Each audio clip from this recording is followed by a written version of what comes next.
I jumped on it, took off, the thing took off, and when I went to lift, the pedal never came back. And this thing was just wide open, going towards the railroad tracks. I hit the curb, and then all I saw was blue sky. The conductor come running out of the train. He says to me, sit down, stay put, I'm gonna call the cops. And the first thing I'm thinking is, no. I said to the guy, no, don't call the cops. I'm thinking me, you, and Dad are gonna pick this thing up and get the fuck out of here, you know what I mean? Hi, I'm Pete Pernesiglio. You're watching my little brother on the Derek Pernesiglio. How you say Smart it? ass. Get out, drive you! What's going on, everybody? Welcome to another episode of the Derek Pernesiglio Show, and we've got a very special episode this time. The guest this week actually bears the same last name as I do. It is my older brother, Pete Pernesiglio. Came all the way down here from Long Island, so thanks for joining us in the Charlotte studios. Thanks for having me. I know, this is a little weird and surreal for you. Yeah, this ain't my forte at all, but I'll give it a shot. Here I am. Here you are. Do you realize, you know what, I was thinking about it a little while ago. Do you realize the last time I sat down, or we sat down like this where I interviewed you, was my college senior project, and we shot it up in Rhode Island. Yeah, that was when we ran the Oktoberfest. Ran Oktoberfest. Munster's Pro Stock. Right, Yeah. Munster's Pro Stock. But then I took you to the Pro 9 Museum and sat you down and interviewed you with your fire suit on and everything. And it looked beautiful. We got back to we looked back at the video and it looked beautiful. And then I had no audio, and one of the many early mistakes in my career, I guess you could say. But then we had to reshoot it in my kitchen. Don't you remember that? And you got pissed. Because I had to ask you all the same questions all over again. You don't remember this? No, Shooting in the kitchen of my apartment? You don't remember that? We didn't have any of the audio, and you were about to leave, and I'm like, dude, we have nothing. I'm like, I got to reshoot this whole thing. And we set up in my kitchen. Recollection of that. Really? Yeah. Oh, my God. I remember it. Jeez, It had to be a long time ago, then. I forgot what I got for a grade on the project. I think it was like an 86 or something like that. Well, I hope so, if I don't even remember it. So it's funny listening to the way Grandma starts the show off, right? I love that excerpt. Do people know the story behind that? No, it's never been told.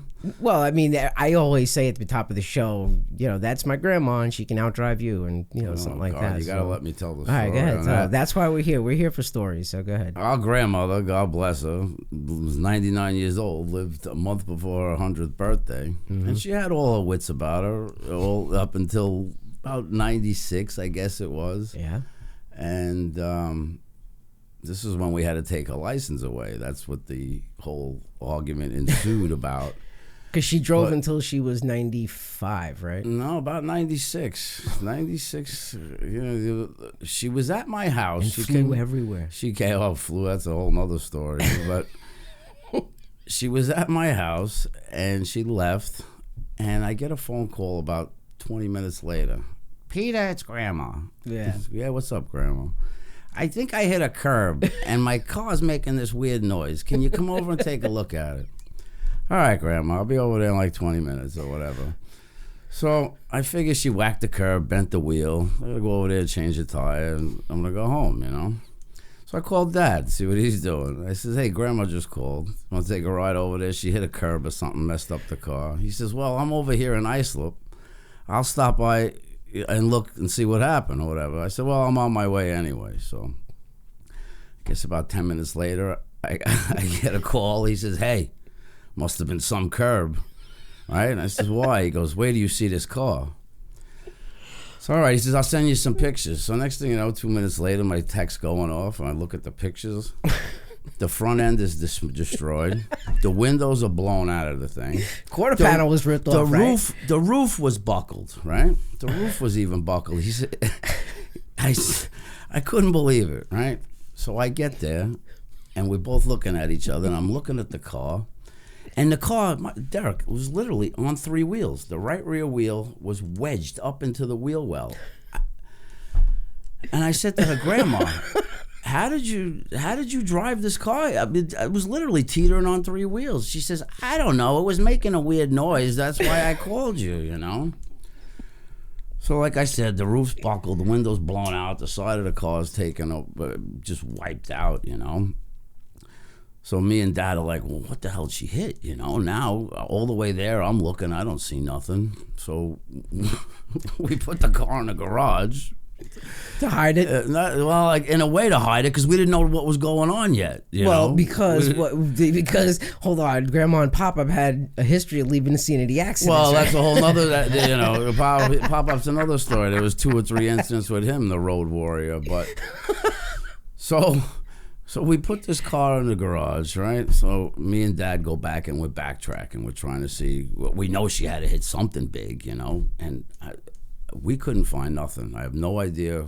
To this day, we have no idea what she hit, how she hit it. But I mean, to buckle the roof, it was more than a curb, you know? That's a hard shot. So a couple days later comes the talk, you know, because the car's destroyed.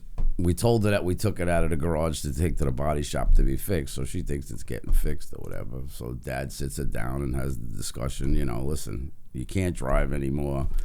You know, you're getting too old, this, that, and the other thing. And that's when she flipped out, you know. What are you talking about? Dad recorded it. Yeah, well, he knew. In his infinite wisdom. He knew this was going to be a good one. So, so let's document it. Right. So, of course, you know, he starts telling her, listen, you can't drive no more, this, that, and the other thing. And she's getting all bent out of shape. And that's when she said, you know, you drive the bus and I can outdrive you, right. You know. I can outdrive you. It's just hysterical, you know, because... But like, you know, like at 90, 95, she was taking all her girlfriends around and going to all the functions. And, you know, she went to church every day, ushered at church. She was a pip, you know. I mean. Church multiple times a day, right? People would ask me how old she is, and I tell them 94, 95. They'd be like, holy mackerel, I can't believe it. You know, she was a pip. Remember when we told Noki to follow? Oh, that was Michael's christening. That was a whole nother story. Go ahead. Oh, my God. Noki Finoro, you know, what, 6-time ARDC midget? No, yeah, he can't keep up with Grandma. He won NEMA championships, yeah. ATQ MRA championships, right? We told him, keep up, she drives fast. And he looks at me like, you know who I am? All right. Yeah, we were at it was the christening, I think, Michael's christening, and Debbie was going to help Grandma set up because we go to the firehouse, you know. She was a member of the East Islip Firehouse, so we got the room. And we had to stay back and take pictures and whatnot, so Debbie was going to go ahead, Debbie and Noki were going to go ahead and follow her, you know.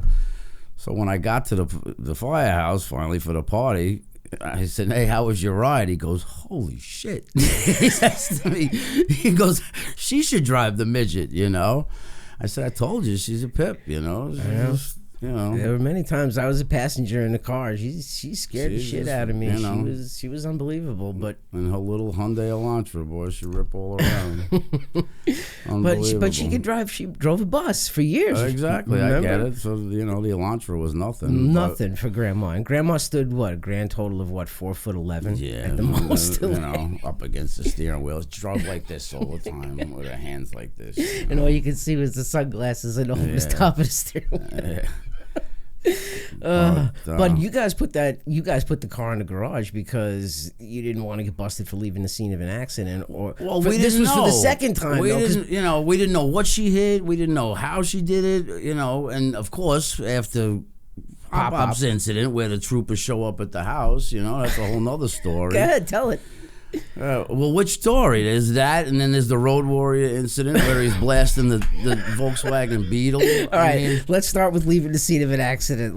Then we'll go to the Road Warrior one. For the folks that are listening or watching, this is my grandfather and my grandmother on my father's side, and they were wild-eyed Italians, I guess you could say. I tell people our family is a mix of the Sopranos and the Bundys. Yeah, it really is. You know, without a doubt.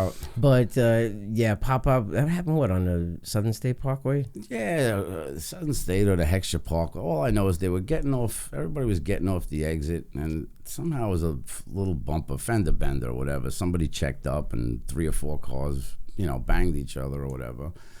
So he gets out, he looks, he says, I don't got no damage, so I'm going home, you know. So he takes off and he goes home. And then he goes down to the firehouse to hang out for the afternoon. So, of course, the state trooper knocks on the door. Because the firehouse was his thing. Grandma sends him down and says, yeah, he's down at the firehouse or whatever, you know. So the cop goes down to the firehouse, talking to him. They had to call Dad because he told the cop, you full of shit. You full of shit. Don't worry about it. It's no big deal, you know. The cop literally had to call Dad. Dad had to come down to the firehouse and tell Pop, you know, listen, you fucked up. You know what I mean? Right. You know, because he thought it was a joke. He thought it was no big deal, you know. And, yeah, you know. Lawyer, all the thing. I guess he lost his license for a little while, but it didn't matter. He drove anyway. You know? I know he did. Remember, he walked up. My dad was telling me he was walking out of the courtroom and he waved the ticket at the cop and said, "You should get half of this." Yeah, when he wrote the check, he says, and they told him too. Dad and Uncle Ralph said, "Listen, be quiet. Keep your mouth shut. Don't say nothing." You know. And Pop-Up couldn't keep his mouth shut. Not at all, you know. And that was the second incident. I remember years before that was the Volkswagen Beetle. He wasn't. No. Well, he was driving his Lincoln. He was in the Lincoln. He was on the Parkway, and he accidentally cut the guy off or something.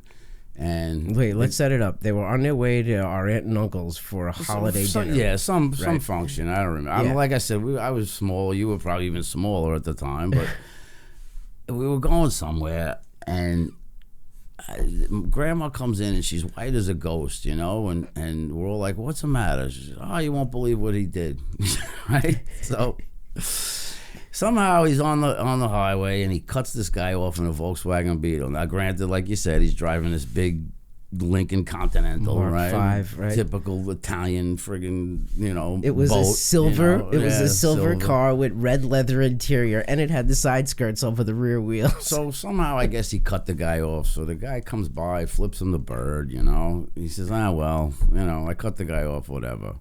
But then the stupid idiot made the mistake. He got in front of him and slowed down to like 20, 30 miles an hour. So that was it. That's all you had to do to set him off. He says, "I'll fix this son of a bitch," right? And he starts ramming him. He starts hitting the back of the Volkswagen Beetle. And he says to me, "Peter, when I seen the car going like this, I knew I had him." I knew I had him. Story never gets old. But think about it. He did what we all want to do, you know? How many times you want to just ram the back of somebody and do it? He did it, you know? He was a guy that you could not tell him anything. No, nothing. And that's, yo. Oh, you're full of shit. Yo, your son gets a lot of that from him. Listen. He never, I think he's reincarnated in Michael. Right? I'm telling you, Michael is everything that John was. And he was only around, for 2 weeks? And then Pop-Up passed 2 weeks after Michael was born. Nah, about a month. Was it a month? About a month. Oh, my God. Yeah, you never really met him. That was insane. That was crazy. Yeah. But back to the beginning, though, in the early days, obviously you were born before I was. You're 4 years older than me. Do you have any early memories of going to the track by yourself with mom and dad, or was it all of us together? They told me the first time they took me was to a midget race at Pocono. I think I was like 2 or 3 years old. Mm-hmm. And Dad said as long as the cars were running, I was quiet. You know, it was when they weren't running or whatever. Do I remember that? No. Mm-hmm. The earliest part I can remember is going to Islip Speedway every week and sitting with the Dillners. Right. You know, and that was our every Saturday night thing before Dad actually bought the midget. Mm-hmm. You know, I mean, I guess he bought the midget. It was 77 or 78.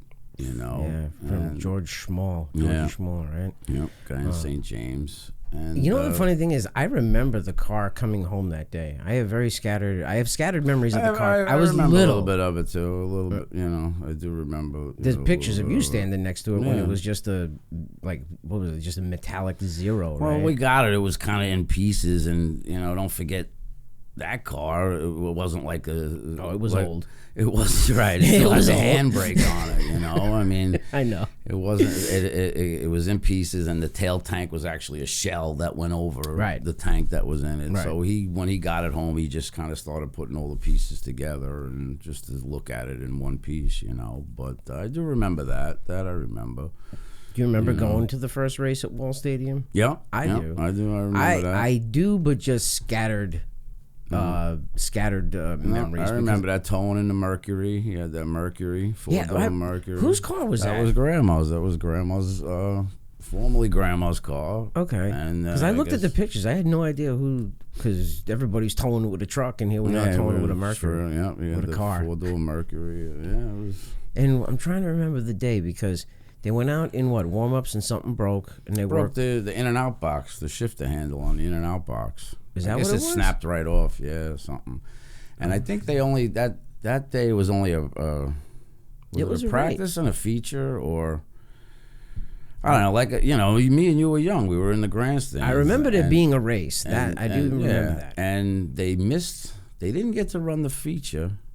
Oh, that's right. They didn't get to run the feature because it snapped off when they were going to push off for the race. But they gave him 10 laps of practice afterwards, right? They fixed it or something. They took it to the track welder, and he had never run the car before, so they gave him 5 or 6 laps to run the car or whatever. Remember that. And, that was... it was kind of a bummer that I didn't get to actually... I think it was an ARDC race. Yeah, the first one was an ARDC race. Wall Stadium.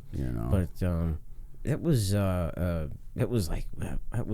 different for us because Dad didn't have the money. I mean, he came up with the idea of using the Mazda because he saw someone else try it and realized that, I could build something. It was cheap. He knew it was cheap. Right, and we could just... For years we ran on old takeoffs from other people, but for him, it wasn't about. It was more about being part of the show for him. He never really cared if he finished first or 31st. Dad, he never put any pressure. I don't know about you, but he never put any pressure on me to go out and win and do this. No, I know Dad just liked seeing his car go out there. We kind of put the pressure on him to perform because. You don't want to run 13th forever, you know what I mean? Right, yeah, no kidding. Dude, I remember one night at Hudson, you coming off the track, just looking at him like, I know you were just shaking your head. I know you had that look of, you didn't say nothing, but you had that look of, I'm driving my ass off, I'm doing all I can, and we're still going nowhere. I remember that one night. It was with the... but that was the first year, and I didn't really know anything either, so, it was my rookie year, and... I didn't really, I gotta say, when I started driving the Midget, I had run the Blunderbus a couple seasons or whatever and had my whole one feature win at Riverhead Raceway and thought I was hot shit, and I get in this Midget at start. Well, actually, no, we went to Thompson. I got to try it at Thompson, the first place I got to run it in a practice for the World Series just to see if I could, and everybody thought he was nuts. I said, what the hell's wrong? You going to bring the kid here for the first time or whatever? And, Dad's excuse was, well, it's big, it's open, there's plenty of room for him to stay out of the way or whatever. You were what, 20? 22 maybe. No, I was maybe about 20. And I'd have to go back and actually look. 22. Getting into a Midget for the first time. And now we've had kids on this show. My kid was 14 when he drove the Midget. 13. No, not the full Midget. I thought he was 13 when you ran the NEMA Light. I thought you were crazy for putting Mikey in a Midget at 13, but no, I'm pretty sure he was 14. Again, if I had the dates in front of me, either way, still 14 years, 13, 14. I that was a weird one because when NEMA wanted to start bringing the younger drivers in, I was against it. So I guess you could kind of say I was sort of hypocritical, but you had to look at it from my point of view. At the time I was racing, and it was kind of after the Shane Hammond incident, and, I always thought to myself, what if I got into an accident with a 13 or a 14-year-old? How, and something happened to him, how am I supposed to live with myself? You know what I'm saying? It's one thing when you crash with 2 adults, you're grown men, why you're there and whatnot, and so I was kind of against it at the time, but it's the way of the world now, I mean, everything is young, start them young, and I mean, I put him in the quarter midget. The quarter midgets were for kids, and he got better at it and better and better, and then naturally he was starting to get too big for the car he was in, and then for me to go dollars and cents wise, right. To buy a bull rider at the time, because there was a medium and then a large, right? And it was like think it was like $3,500, and you didn't get no shocks, no engine. Right. And I came across the micro that was like $4,500, ready to run, and it was kind of a no-brainer, you know. Mm-hmm. And 270 micro. 270, yeah. And of course, I brought him up to look at it and said, you know, is this something you think you'd want to run? I go, oh yeah, you know. So we got it. We figured that was the next general progression, you know. You're skipping way ahead though, because we have to talk about you before we ever get to your son. I understand. But you know, growing up, we were always around racing. I mean, that was our thing. Like, we were never introduced to other stick and ball sports. I mean, Mom stressed me to try stuff. I know you tried football with, you know. Yeah, that lasted a whole one scrimmage game, but it just wasn't for me. Believe me, I was a motorhead, you know. Right, I know, and I'm not athletic either. I was one of the smallest kids in my school, so I was not going to play football or anything like that. And I tried other sports because Mom wanted me to, because she thought you were a lost cause, you know, because she was like, your brother's going to race. She's like, I want you to try other stuff, and I did, and it didn't work out. But did you always want to drive? Yeah. Yeah? Yeah. Right from the very beginning? Yeah. Even from a little kid? Yeah. Yeah. Always. Well, should we bring up the steering wheel and sitting in bed at night? Can we bring up the plastic steering? Do you still have it? God, I don't know. If I do, it's buried in boxes. Okay. So for the people that are listening or watching, my brother, we used to share a bedroom when we were little kids, and all night he would sit up in his bed with this plastic Fisher-Price steering wheel. Yeah, it was off of something. It was off something, but it was the perfect size for him. And he would sit in the bed all night and just turn the wheel, thinking he was in a race car. And I remember Mom and Dad yelling up the stairs a bunch of times during the night. All right, checkered flag. The race is over. Tracks are closed. Tracks are closed. Go to sleep. You know. I never lost the race, though. I'll tell you that. Yeah, you know.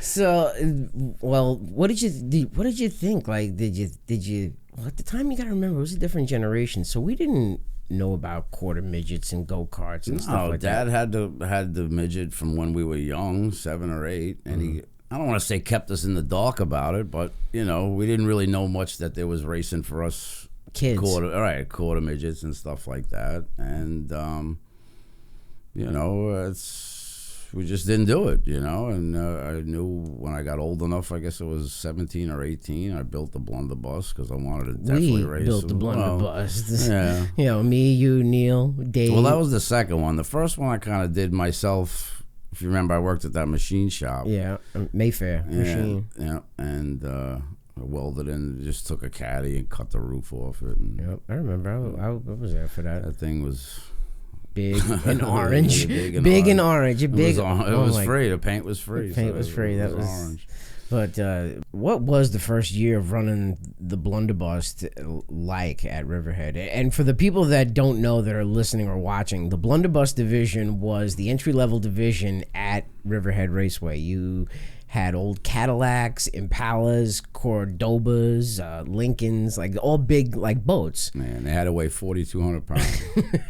So put a cage in it and go racing, right? That was it was kind of like when in first inception was basically a street stock type vehicle. I mean, they've far past that now, but yeah, it was basically just a strictly stock with a cage in it that weighed 4,200 pounds and squealed every turn it made. You know?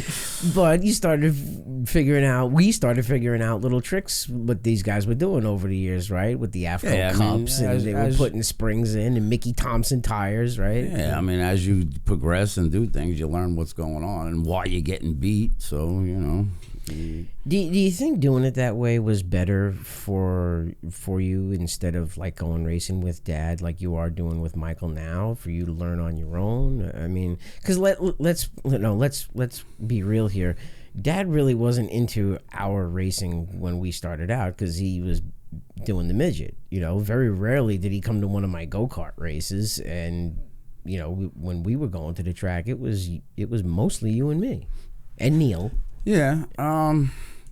Well, he loved his midgets. That was, you know, he liked his midget, and I guess he wasn't. I'm trying to remember the exact conversation that we had, but he wanted me to get some experience in something, you know. Right. So I remember our neighbor Chris Anderson had a Blunderbus, and I knew him from school or whatever. And I got him to let me try it one night, just to make sure that, this is what, I mean, I knew this is what I wanted to do, but somehow I talked him into letting me run the car, and I ran the car. And you made the feature, too. Yeah, I made the feature. You had to qualify back then, too. Yeah. That was the funny part. Yeah, and made the feature, and I knew that was it. This was, this is what I wanted to do, so. 2 years of that. I mean, we ran 2 years of that, and then, when I got in the midget, like I said, the first time I drove it was Thompson Speedway. We went there to practice for the World Series, and it was a bit of an eye opener, but it wasn't like it was for my very first race. That was the real eye opener, because when I went to try it at Thompson, you forget you're going 100 down the straightaway and you're coming off the corner at 80 miles an hour, so the speed is there, but it doesn't feel that fast because you're racing the track, and the track is so big. Mm-hmm. Come next April, when we go to Star Speedway for my first race, and I'm hot shit midget driver now, I'm going to go out there and tear the field up. And I put my foot in that thing, and it pinned my head back because of the gear, and it took me down the straightaway, and I was like, holy shit, maybe I wasn't meant to be a race car driver, And I'll never forget that night. It was the first race. I obviously started last, and I spun. And they said it was somebody else's water, but who knows? I think I just spun on my own, I'll be honest with you. Mm-hmm. And I remember when I spun, I looked and I saw them all coming down the front stretch, and it reminded me, remember the camera that used to be in the track at IRP? Right. Yeah. And I shit my pants, I remember getting white as a ghost. And they re-pushed me off or whatever, but after that, it was just like, if you watch the video of my very first race, it's pathetic, No, I remember. I was there for it. You finished 12th, though. You finished 12th that night, though. No, actually, we finished 9th, but there were only 9 cars finished, so, That's right. You started 12th, finished 9th. Something like that, but I mean, there wasn't many cars there that night, and I walk out of there feeling big shot because I got 9th, top 10 in my first midget race, but, I mean, deep down inside, I knew, Top 10s didn't come often for us, though, in the beginning with Dad. It did not. Not at all, but I think, though, I think us harping on him kind of got that competitive juice going, because he's there to see his car run. I still think he has that in him, but he also likes to see his car running up front. Well, the funny thing is, like I said before, Dad never used to care if he finished his first or 31st, as long as he was kind of part of the show. That's what I think it was about him, the social camaraderie and the traveling, and it was the weekends away and stuff like that. But, now it's a little bit different because he's had a little taste of victory. We when he bought that car, we ran good for a bunch of years. We were averaging a win a year, you know. And then, of course, when Michael started running, the first 2 years were pretty good with Michael. Oh my God. Right out of the box, he was quick, and he was running up front. And this year we had a tough year, and every week it's like, Peter, I don't understand what's wrong with this car. We used to run so good, and I used to be like, all right, now all of a sudden, you're gonna stop breaking chops. You know what I mean? I'm trying. There's a competitive fire. Yeah, You know what though? You got to admit it that Michael. But then you got to remember though too. Then he knew he was outclassed. Back then. Yeah, true. He knew that his car was only going to go so fast, and it wasn't going to beat Gene. It wasn't going to beat the Seymours. It was, but Corey. now, I know. his equipment is almost up to par with, on the light side. On the full midget side is a whole nother story. But yeah, I know. We could talk about that even more. But really quick though, like with Michael starting racing though, I really think that Dad is, how can I say this? He's getting what he missed with us. You think? Because he takes Michael racing. Now Michael drives for his grandfather, right. And you got to admit, Michael is 3 times the driver you and I ever were. Well, you got to remember, he started a lot earlier than we did too. Yeah. You know, I mean, I got in the car first time I was 17 or 18. He's got 10 years on me. You know what I mean? I put him in a car when he was 7. You know, and I waited for him to ask. You know, I didn't, like a lot of parents. You know, like I see these kids at 4 years old. You know, how do you know that's what the kid really wants to do? You know, I mean, if it was up to me, I would have put him in at 4 and gone racing with him. But I kind of waited for him to realize what it was, and then once he asked, we went and did the promo thing. We, rent a ride. You go there and $20 and you get a 10 laps or whatever, and that was it. You know, he said, "Yeah, I want to go. I want to do this." You know? When did he say to you, "I want to race"? When did he know that quarter midgets existed or anything like that? Oh, I brought him down. We were at Thompson a couple of times, and I saw them racing down there or whatever, and showed him what was going on. And of course, he's a kid at first. It was cool and whatnot. And then I guess it was maybe a couple months later, he said to me, can we go to that little car track or whatever it was? And then,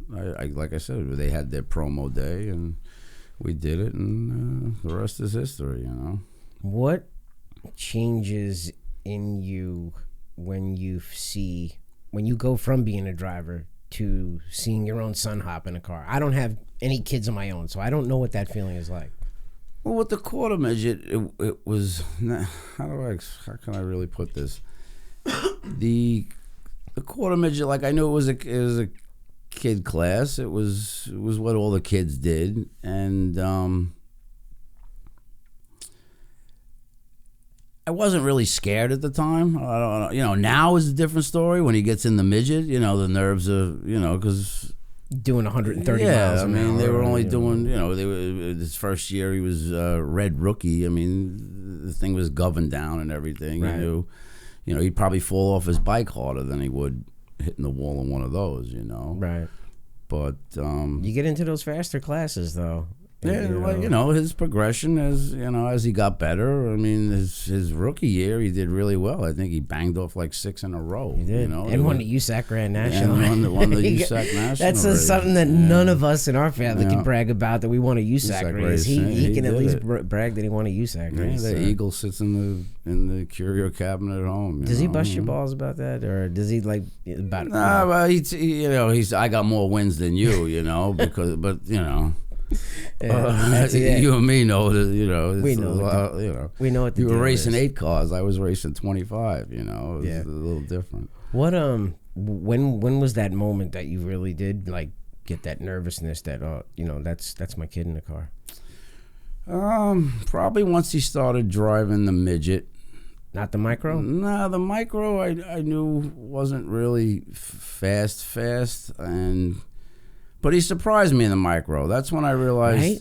That's when I realized he really had some talent. Right. I was amazed how fast he picked up dirt. And the funny thing with the micro is he didn't want to do it.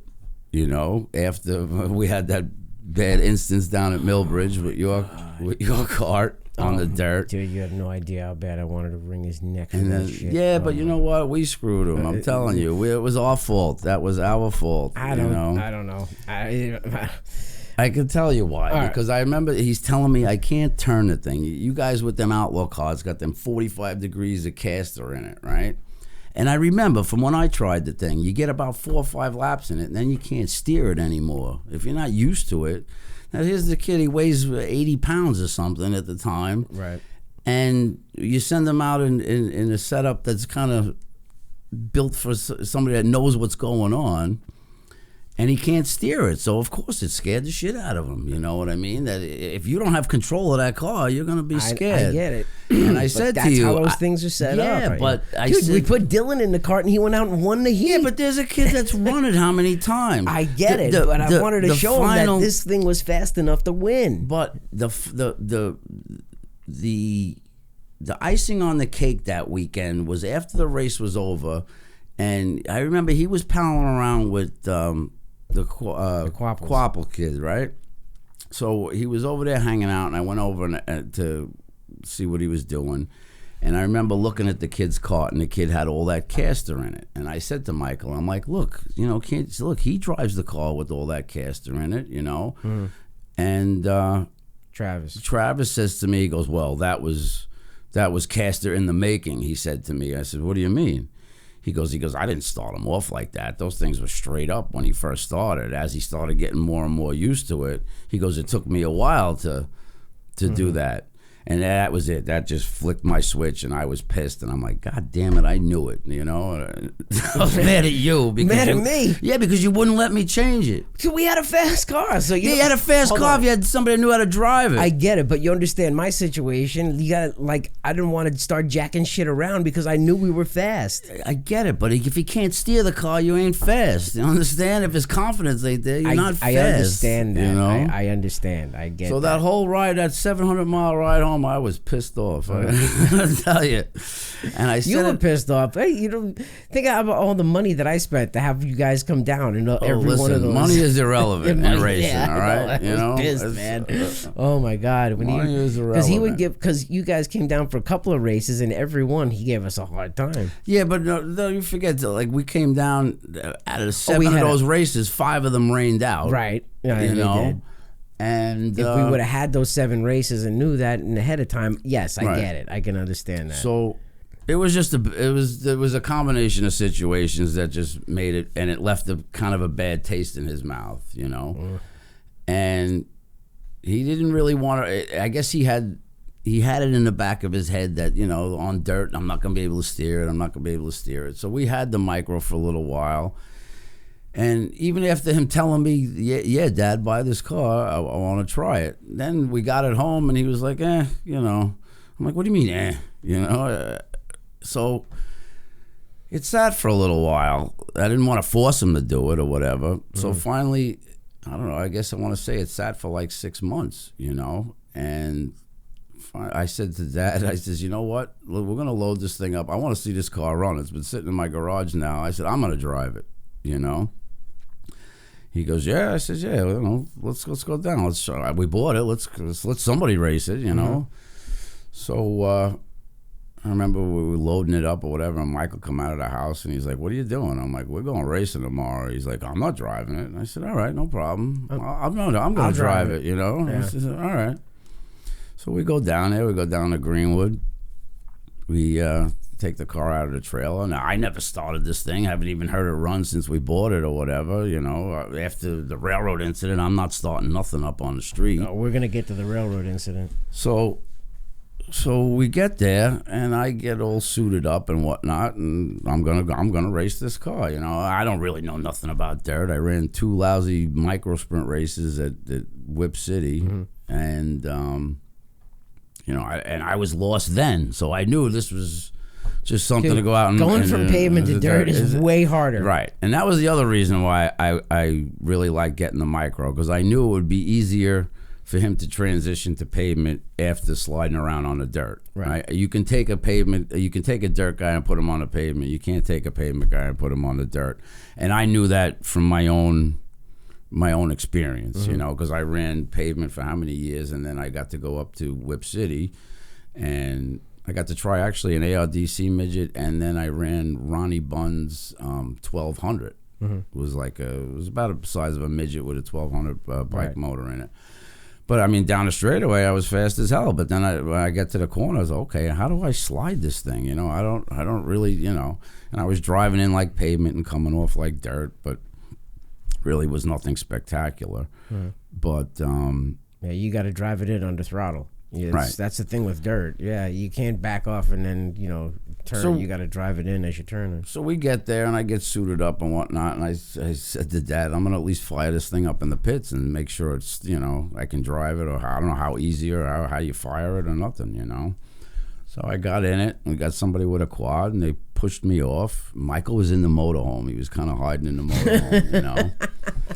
So we fire it off, and I'm driving the thing through the pits or whatever, and I come back to the trailer, and here he comes out of the motorhome, and he's looking at me, and I'm like, yeah, no big deal, fires right up. It's real easy to drive or whatever, and he's looking at me, you know, and he was like, I said, why, you want to try it? You want to drive it around the pits? And he's like, yeah. all right. So we put him in it, and that was it. That was. He was like, I'm driving. That was it. He goes, yeah, I'm gonna drive it now. I never turned a lap in it. Really? We put him in it. I thought you at least got to turn. No, I never turned a lap. I turned a lap around the pits. That was about it. See, this is the stuff that it sucks that I'm living down here doing my television career in racing. This is the stuff that I miss. This is the stuff that I'm not a part of, and the things that I'm not witness to. These are the memories that I don't get to make. So, as cool as this stuff is that you're telling me, it also bums me out because I wasn't there. Well, you were there for some of them. You did come up. You came to Greenwoods and whatnot, but it is what it is. I mean, you live 700 miles away. What are you gonna do? I know. Did that bother you when I moved away? Because I know I was still driving and starting to get starting to get quasi better. You were only driving sporadically, though. You didn't really at the time. Well, for Dad, yeah, because Dad and I didn't agree on a lot of stuff. So, but driving for Dad, for me personally, was difficult. We just bumped heads. We clashed egos. It was just the way it was. But the going back, let's start over. Let's jump back a little bit. What was some of your happiest memories of going racing with Dad in the early years? Because there was times where I couldn't go. Just, I guess, every just going away. I just, just going away to the races. I loved it. It just didn't matter where we were going or what we were doing. It was, I couldn't wait. It's not like it is now. Because I remember, us staying with people that we raced with for weekends. Yeah, you remember absolutely. Like going to dinner and hanging out with them, and like not a lot of that happens much anymore, from what I've seen. There's not. Yes and no. There's not as many 2-day weekends as well. there used to be. That's part of the thing too. There used to be like at least 4 or 5 2-day shows, and that's the ones we always used to go on. And that's why those are the memories you have, because we had to sleep over somewhere. And basically we had to sleep somewhere wherever we went away anyway, because we were, in the armpit of America on Long Island. And there's no midget racing on Long Island anymore. Right. So, everyone in NEMA thought we were nuts for making that long trek from Long Island to... Nobody. The funny thing is nobody really realized how much of a trek it was until we finally did get a show at Riverhead, Yeah. And then they were like, how long you been doing this? And you drive around every week, Every week, I know. We've been doing this 45 years. I think I've been on that ferry boat maybe 3 times, you know? And that's only because the motorhome broke down or the trailer gave us a problem or something. Mm-hmm. But other than that, it's always, around the pond. What's your current opinion on how it's done now to when we were younger? As far as what? Just going racing, the kids in the cars, the money, buying rides, all of that stuff. Because we used to get a ride from earning it. Exactly. That don't happen anymore. Does that like you're old school like me? Does that piss you off? Yeah, absolutely. Mm-hmm. Absolutely. But is that because you think Michael should be in, can get better rides, or No, not so much. The equipment in the light car is good. Right now, don't forget he flipped it. We bent it up, broke some. Car got a little tweaked and whatnot, and we had a bad year this year trying to compensate from it. Mm-hmm. But as far as the change, but everything has changed. You know what I mean? It's not just racing. Everything has changed since then. Is it just, the attitude now? Well, people are, I don't say not as gung-ho for racing as they were back in the day. Because the car counts have gotten smaller, the crowds have gotten smaller. Car counts have gotten smaller because now don't forget, like when me and you first started going, there wasn't all these other divisions. That's there was no such thing as a mini sprint. There was no such thing as a micro. They didn't really run them much, and TQs were around. It was really, it was TQs, midgets, and then sprint cars. You didn't have all these other classes and divisions, and go-karts were around, but not as much as they are now. And of course, as racing got more and more popular, what it is it's thinned out. You could have had 30 people that just ran midgets, but now 10 of them went to go run TQs, and 10 of them went to go run micros, and it spreads it out. I mean, that I don't want to say that interest was lost in racing. It's just like I said, it's spread out. Too many divisions now, and you didn't have. I mean, legend cars weren't even a thought. Who'd have thought legend cars were going to take off like they did? I remember when they first came out. Now they're all over the place, England, everywhere. All around the world. How many people? I mean, it's a good thing too, because how many people went racing because of it? You know what I mean? Right. The average guy that had a small car that could fit in his one-car garage, and he could tow it with his Lincoln if he wanted. I mean, and it was a spec car. I mean, now they're all blown out of proportion. There's no such. It's not really spec at all. You could sit here and tell me, oh yeah, but I know damn well it's right. They're all going to these teams and getting the cars. When you tell me you buy a car and it's brand new, and then you got to go cut it to fix it so it's faster, you know what I mean? I know. They're doing stuff like that. What I never. Michael did want to do the legend car, but I never really wanted him to do that because I felt not that they were unsafe, but to run a place like Riverhead in a legend car.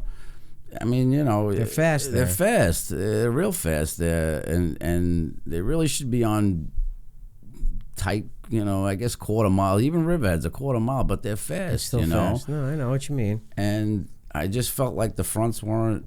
The front of it looks like it would fold up and put the engine in your lap. Now I would probably let him run it. That he's had more experience in cars and whatnot if he wanted to try it, because he's getting older and whatnot. But. Are you officially done as a driver? Are you retired? I never officially. I mean, my gear bag's still in the closet. Did I officially retire? No. Would I like to race again? Yes.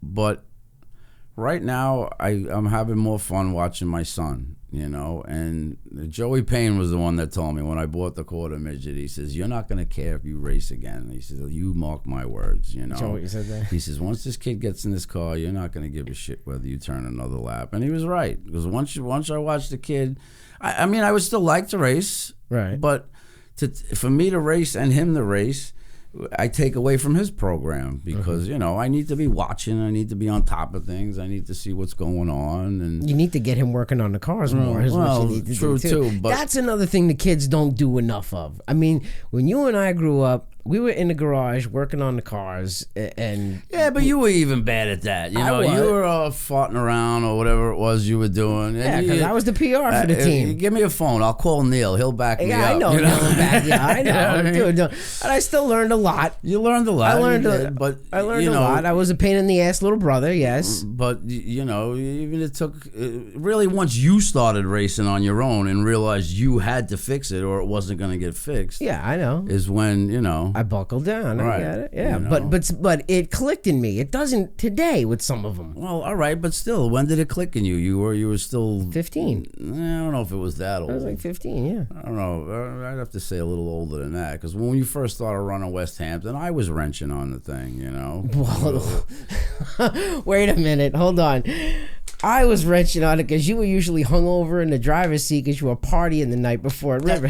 That's driving the truck. That's not wrenching on it. Hold on. I learned how to drive from driving your truck with my go-kart in the back because you slept on the ride out to West Hampton. True, yeah. Right? Yes, how many times did you get fucked up? Yeah, but when we got there, who broke out the wrenches and did the work? Me. Get the hell out of here. Get the hell out of here. Yeah. Oh my God, I remember how many times I had to load up and then I would go upstairs and wake you up and be like, Pete, we're going. Yeah, that work you did, but when we got to the racetrack, I was on the money. There were a couple of times you were bad. Oh, you're full of shit. Get out of here. Full of shit. What are you kidding? I remember you were like, wake me up when you want to get pushed up to the grid. That's what I do remember that. Listen, I had a couple of rough mornings, but Jesus Christ. I almost spit all over my laptop. You know what though? But I don't drink anymore. No, I know. Dude, all it takes for you is one drink and you puke, and that's the funniest thing that I can take away from that. But if you know what, looking back though, those were great though, because we were not making any money. You know, we were living at home. Still not making any money. We're still not making any money, but we were having a blast. You know, we were spending our days racing on Saturdays and Sundays. Saturday with you with the Riverhead, and then Sunday with me with the go-kart. And you know, Dad was off running the midget and stuff. And yeah, that's the one thing. My first win, Dad was away racing the midget, and that was, I wished he would have been there for it when I won the Blunderbus feature at Riverhead. Yep, I remember. I called him and said something. I won the heat and the feature. He's, holy shit, he says to me, you know. Yep. He was. I thought he was home. I thought he was away racing, and I remember I left the trophy on the kitchen table for when he got home the next day to show him. You know? Okay. Yeah, my first win he wasn't there for either though, because that was in the go-karts out at West Hampton. But he didn't like the go-kart. That wasn't his crowd. You know, he was a midget guy. He come from the old school where, you know, like nowadays people just use the midget as like a stepping stone. They think they're gonna go to Winston Cup. You know, back when we were young, you know, you had people that were in it and in it full time. The Coys, the Fenoros, the Sacconis. You know, they when you brought up those names, you knew what they ran. Just like when you bring up Richie Evans, you knew what type of car he ran, and Jimmy Spencer. You know, the people were mainstays. Now, you know, somebody buys a midget thinking, oh, we're gonna get the kid 2 more years, and then we're gonna move him into this and move him into that. Nobody really stays anymore. You know, that's the problem. I can tell you now, in NEMA, there's probably 3, 4 teams that have been from the original NEMA, right? And you know, like there's people from the 80s and 90s that come around to visit every once in a while, and they look around the pits. They're like, I don't know. They don't know anybody. You know, yeah. We don't. You know, I don't know who half these people are. Right, I could probably bang them off on my hand. I mean, the Clevelands. There's the first family. Our family. You got the O'Briens. They're still in there. Kibby is still running. Yeah. Us. Mm-hmm. Seymours are there. I'm trying to think of who else. That's probably about it. 5, you know, right? You 5. know? Well, the stores. The stores. True. Yeah, the stores is still there too. But what was the goal for you when you first started? Like, what was the dream? Like, we all had, whenever we start driving a race car or getting involved in this, we all have big dreams of where we want to go and what we want to be. What was it for you? I wanted to do Indy cars. I really wanted. Really? It wasn't NASCAR? Nah, cup racing, the stock cars weren't for me. Like I said, I was an open wheel guy, and the progression was, you know, TQs, midgets, sprint cars, Silver Crown, then you go to Indy, you know. But back when I was running, it was kind of. Now I'll use NASCAR as a example, but if you weren't in a Busch car by the time you were 30, when I was running back in the 90s or whatever, you were done. Now at 30, even if you had a cup career, you're done. Elderly. You know, 30 is you're almost done at 30. You know what I mean? So I always knew. There was always I knew if I didn't get to a certain point by a certain age, and I'll be honest with you. It wasn't really that I was looking to go to Indy cars. I always liked the NASCAR modifieds. I was always in my heart, I always wanted to run a modified. There was just something about them. It's just sitting still. They look fast, and that that big growl. Yeah, you know, that just. I know. But you know, Dad wanted no part of it. You know, he didn't. And I've said to him a couple times, "Let's get a modified. Let's." Oh, you're crazy. They're too big. This, that. You know, I don't want no part of it. You want a modified? You get it. You know. that was his contention, you know, and I'll help you, but you know, I don't want no modified. Yeah, I know. But you got a guy. He liked his midget racing, you know, and that's what everyone knows. And that's what everyone knows him as. But Dad is. You gotta. You know what though? In hindsight, Dad was smart because look at the money that's involved in running a modified now, and how much more you're changing parts on them compared to a midget or an open wheel car. So Dad, in a way, it was, he was. Well, the problem, his wisdom kind of came through there. Yes, no, but that's with any type of racing. I mean, if I wallop the midget too, it's the front axle, the shocks, it all adds up. It's just. Right. Everything costs money. It doesn't really matter, I know. I will give it to Dad though. There's a lot of guys he gave their first shots to. Absolutely. He was always known as the guy that gave people their first. But again, that goes back to where he knew what his equipment was. He knew what it would do, and you weren't going to get AJ Foyt to drive the car, so you gave new guys a shot and let them progress. I mean. In a perfect world, we'd still have another car in the garage. I would like to put a motor in and be that type of guy that gives people a shot. Like there's two people I can think of right off the top of my head that I think deserve a shot. Who? And the first one would be Adam Harrison, because you got to look at the family there. I know them from quarter midgets. Mm-hmm. Here's a guy, Dave, his dad. Hard-working guy, hustler. The kid wants to race, but he's got a house and a kid and can't really afford it. But this guy's out there tapping trees to make syrup. He's out there harvesting stuff in his yard. He's hustling. He's grading backyards. He's hustling. He's trying to do what he can for his kid. And for me, for somebody with equipment to say, listen, let the kid give it a shot. And see if he likes it or whatever. This way he doesn't have to make a total big investment, and you get him involved, Right. I honestly think that there should be more of that lately because, if you really think about it, the modifieds is one of the last bastions of racing division where guys get a ride on their talent. There's some guys bring stuff to the table, but when I was reporting on the modified tour, guys would drive for a different team, just because they could drive. It's not because they were bringing money to the deal. So it was really one of those last places that you can actually, where there wasn't that much buying a ride. You know what I mean?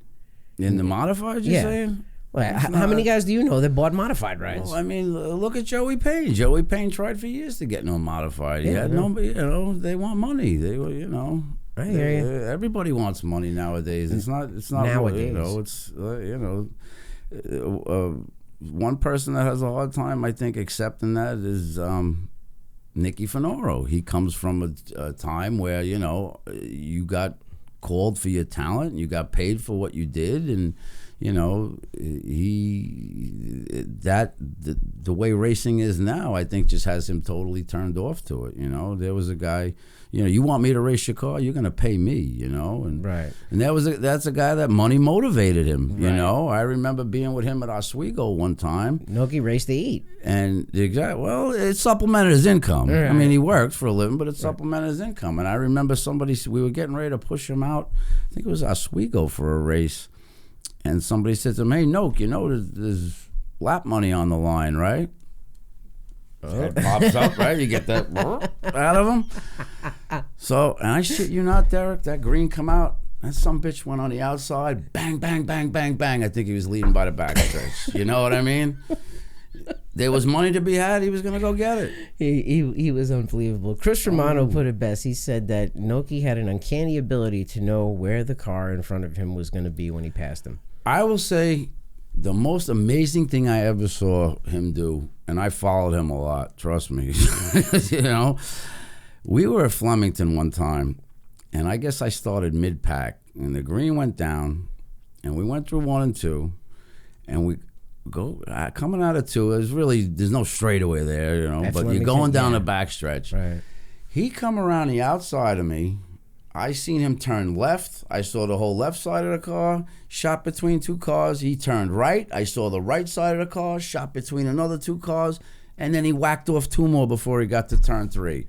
And I said to myself, how the hell am I going to compete with that? Dude, how am I gonna, he did the exact same thing. How the fuck am I going to do that? He did the exact same thing to me a couple of years later at Thompson. Amazing.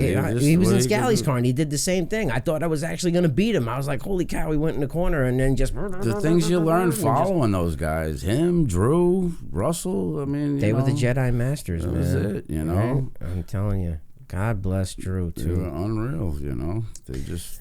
talented guys. Just and I'm glad I grew up in an era where I got to race with them. Joey Coy is another one. I got to race with guys that I watched as a kid, which were our heroes. And you don't really get that much. How many kids now would love to race with Kyle Larson, but they can't, you know what I mean? Mm-hmm.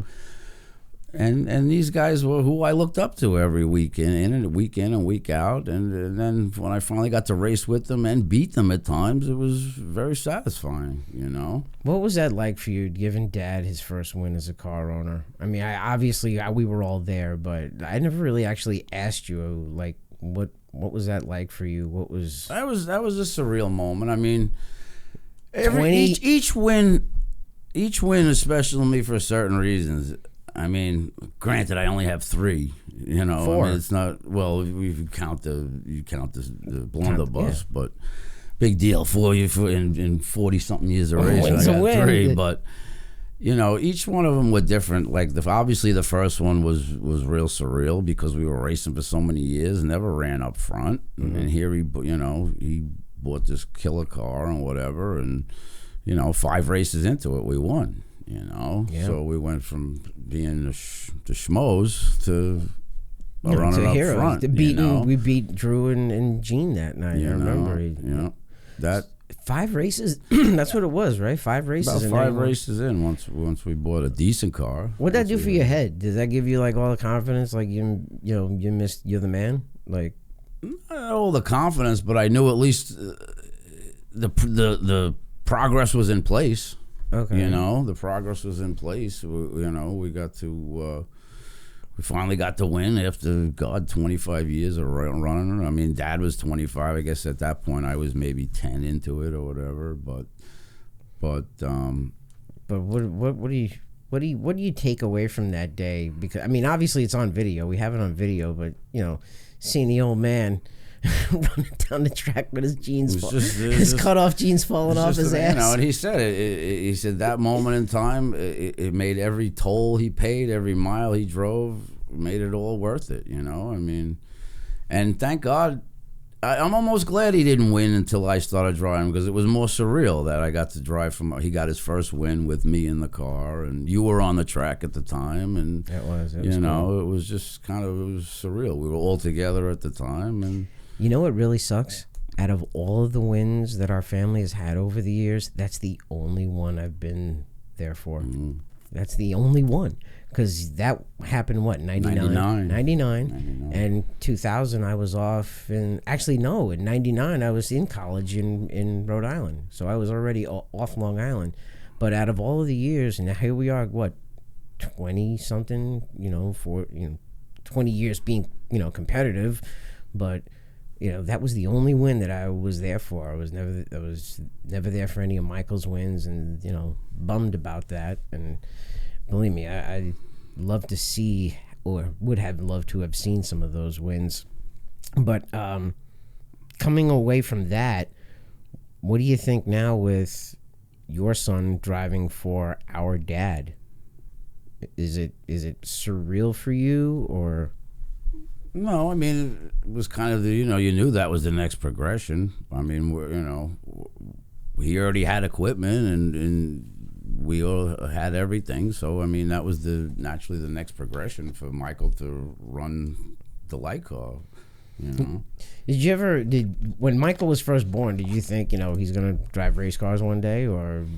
I didn't, who knew when he was an infant? You didn't really know. Right. I mean, because some kids grow up in a racing family and they have no interest in it, because there's some people that we race with that have kids that just, they're not into it. Yeah. Would that have killed you if Michael wasn't into racing and he was into basketball or football or baseball?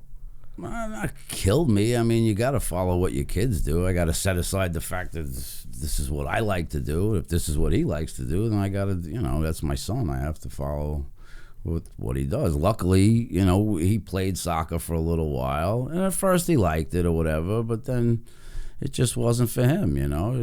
Once he drove the quarter midget, he said, "Dad, nothing gets my blood flowing," and I get it. He's talking about the adrenaline and whatnot.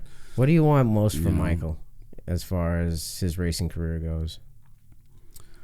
Well, I'd like him to be successful like anything else,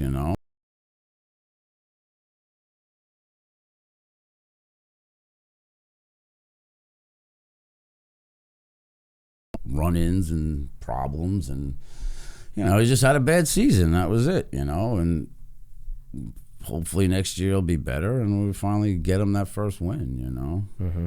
But the other problem is when he first started running, he was 150 pounds, so all the setup as this kid's getting older and older, he's a big kid, getting bigger and bigger. Right. Genetically, he is bigger than you and I. Right.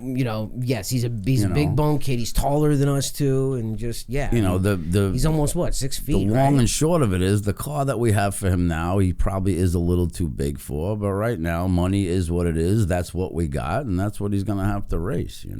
So.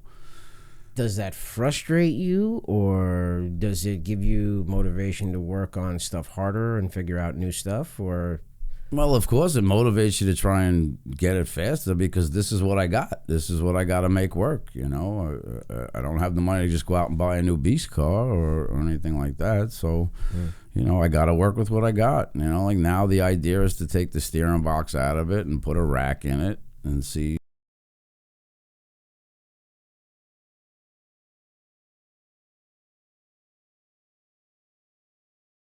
Yeah, I mean, he got to drive Randy Cabral's Dryden up at Wiscasset this year, and I knew it. The way his eyes were big when he come in, I knew. He's like, Dad, this thing is just. I go, oh, that's it, that's all I do, And I'm like, oh shit, here we go. Now he's gonna want a Dryden car. Of course, that's what he wants now. Right. But getting a little bit deeper.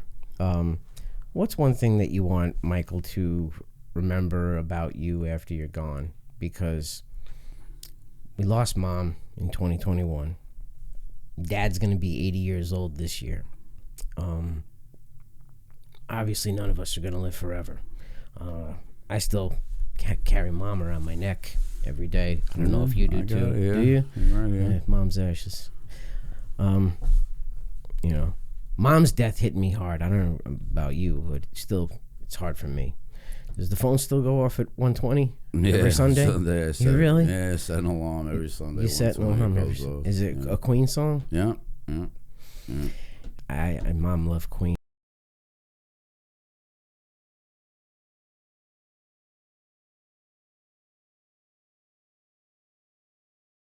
But what's one of the things that you want Michael to remember most about you after you're gone? Well, I'm only 53, so I'm hoping I got a lot more years left, just that basically, how do I really explain that? Just that, we were hard workers and we tried to do our best and that I instilled values in them, to get through life. I mean, be proud of me as a dad that I tried to do the right things for him and did as much as I could for him. And, I'm not perfect. I'm sure I make mistakes along the way. We all do, but. What's weird is that every day there's something I do that has Mom's touch on it in some way. And that's everything from folding a towel to washing a dish to how I put my jacket on, just little things that she had taught me over the years. Yeah, that's because you're the sensitive one. That's up yours. Listen, I mean, I know you and Robin busted my balls, and Mom, you were Mom's favorite and all of that, but we were all of her favorites in some way. I get it. I understand. You were the older one, and you set the example, and that was you. And Robin was, the first girl. She was the daughter, so she was, loved as the daughter. And then I, of course, was not the baby. I wasn't the youngest one, but y'all treated me like the youngest one. Well, technically you were. Well, Robin and I were twins, but I was a little bit older than her. Not much, but and Mom just gravitated towards me, I think, because she still had that maternal feeling all the way through. Because remember when Alex was born, our nephew, she used to call him Derek when he was a baby. Remember? Yeah, but when I yell at Michael, I call him Derek too. Do you really? Yeah. Is that all he is yelling at me? Yeah. You kind of did take the role of dad for a lot of years when mom and dad were divorced. You know that, right? I guess. I mean, taking me to the track. I wouldn't have been able to go-kart race. It wouldn't have been for you.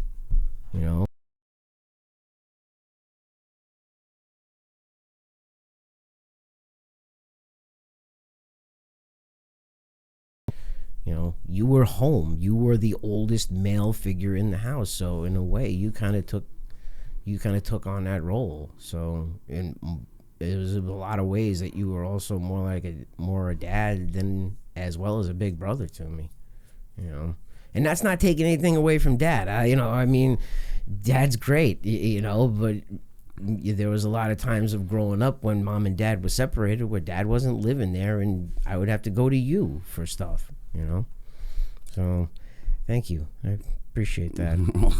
Happy birthday, by the way. Yeah, that's true. Today is my birthday too. This is kind of a bit of a gift, but yeah, that was cool. You definitely did. I don't know if you realized it, but you did dive into that role a lot. I do appreciate that. So yeah, that's probably some of the nicest stuff you could have done for me, especially growing up. What was the nicest thing I ever did for you? Bring you on the show? I guess so, yeah. What's the nicest thing? What's the nicest thing I ever done for you? Go on, let's hear it. You bought me a nice jacket for Christmas. That was nice. That you never wear? No, I wear it. It's in the truck now. Oh, you do? Okay. Yeah. Okay. For some reason, I guess I brought the cold weather down here with me. It's freezing. That's great. So, okay. Well, I bought you a jacket. That's good to know. All right. Well, I'm very proud of your accomplishments. Trust me. Years ago, that used to be, hey, that's Derek, Pete's brother. Now that's, hey, that's Pete, Derek's brother.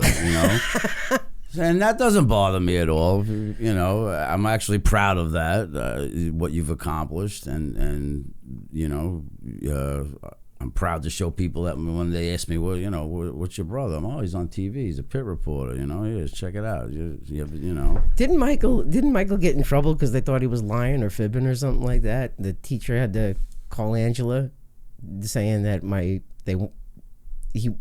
uncle was doing television this weekend, and she had to go talk to the teacher.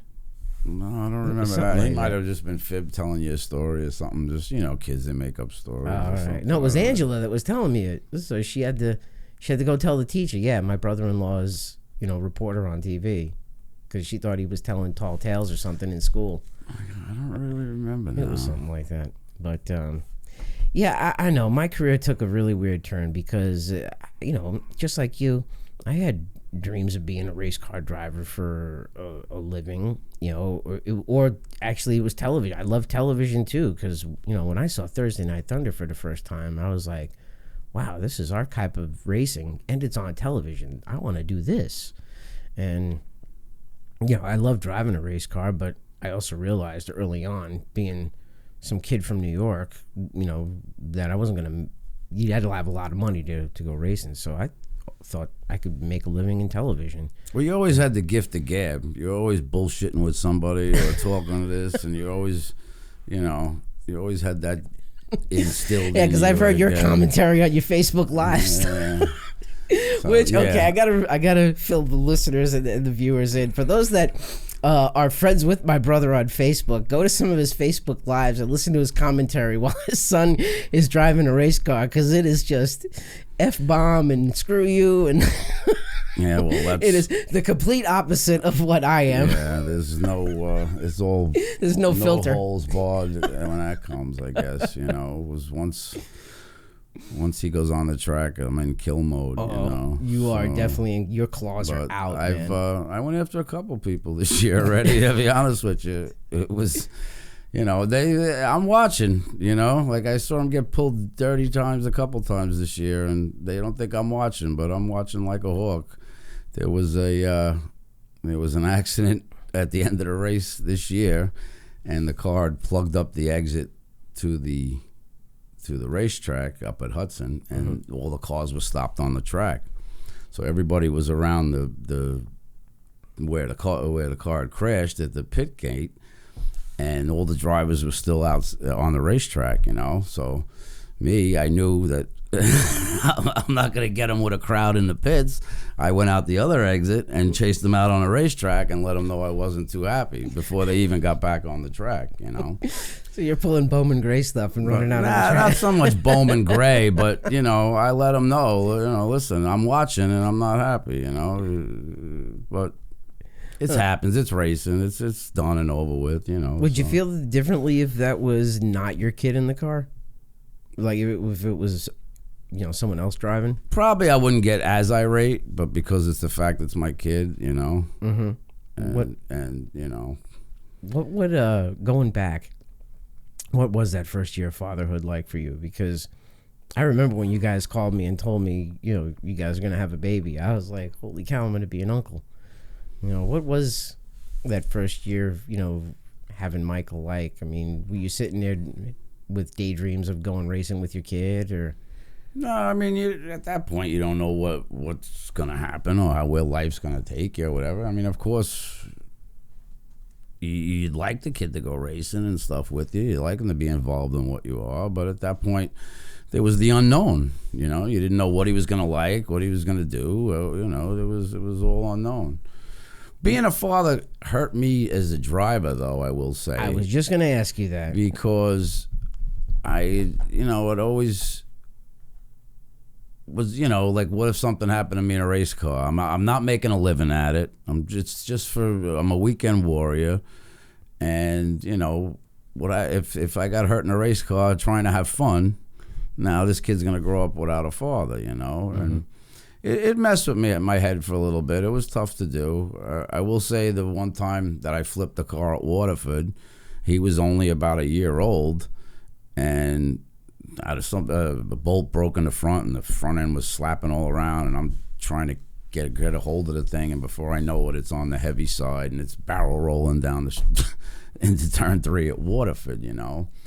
And I come back and I walk back to the pits, and the first thing I see is him in the playpen in the trailer jumping up and down, you know. And I was like, wow, this could have went a whole lot worse, you know. And reality hit you. Yeah, reality hit you a little bit, you know. And I kind of backed off for a little bit, you know. Only ran sporadically once in a while. But then again, you know, it was tough for me to make all the races and stuff, because now I was a new dad and different responsibilities and stuff, you know. No offense, from an outside set of eyes looking in, you changed a lot as a driver after Michael was born, because I remember you'd take your balls and throw them out the left side of the cage and go and go win races. It didn't matter. I had no responsibilities then. After you had Michael, I noticed like you were way more reserved to stick the car in a hole. You wouldn't go 3 wide like you used to. Like, not so much, you know. I mean, I didn't race that much after he was born, and he didn't like it for some reason.